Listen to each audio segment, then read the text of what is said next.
Emily is still Emily. Emily from Chicago who loves color, prints, styles, textures, shapes, all of the above.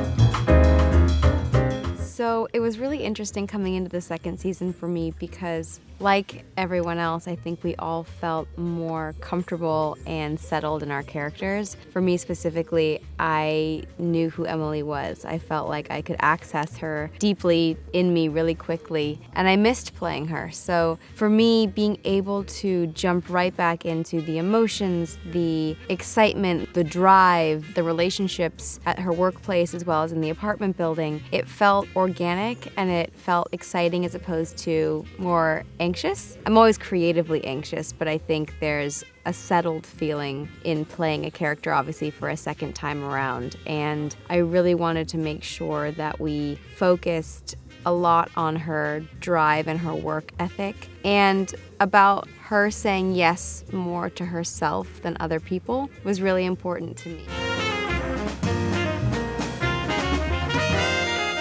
Stunning. And it felt like going back to summer camp. The camaraderie between the cast and crew was there right away. We have so many of the same crew here. And the aesthetics of the place are just so stunning. The hotel we stayed in, just Saint-Tropez in general. And it really felt like an immediate bonding experience for Camille, Mindy, and Emily because we never spent too much time together last season. They were always quite separated. And this season is a real girl romance between the three of us. It's so much about sisterhood. And to start off the season, kicking it off with this trio, going to Saint-Tropez and having these experiences and kind of allowing Camille to go off and have wild nights and Emily being a bit more methodical and focused on the work, but still, heart-torn about Gabrielle, but just really leaning into the sisterhood. That was, I think, a really important way to establish the season for Emily and what's important to her.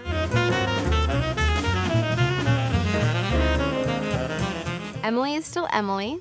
Emily from Chicago who loves color, prints, styles, textures, shapes, all of the above. But I feel like she's a little bit more settled in who she is here in Paris. There is an elevated, slightly Parisian flair about what she is wearing this season. We've incorporated more purples and violets, as well as actually this kind of yellows and chartreuses, bold colors. Nothing too overwhelming, but very much just Emily. I'm always surprised by what Pat and Marilyn show me, and we have hours and hours of fittings and photos and sketches to go over, which is just my dream, walking into a massive closet filled every day. But, we incorporated more boots this year. There's a practicality to some of her outfits, I think, that is more cognizant for her of day to night. So the shoes are a bit more practical. Even if they are heels, they can transition from day to night and she can run around the city a little bit easier.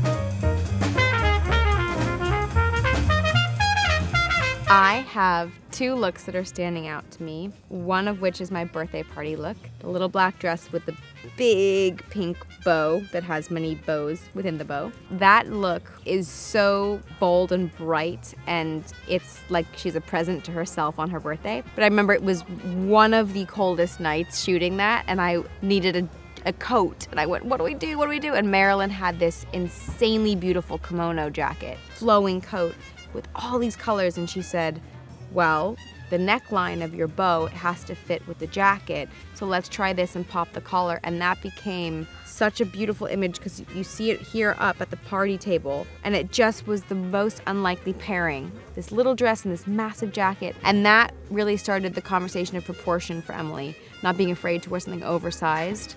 And I really love that. And also the Bateau Mouche dress because it's a Happy Hearts party and Emily is wearing literal happy hearts on her dress. And that was the Brigitte Bardot type look. And it just was one of those classic, well, that's Emily looks for you.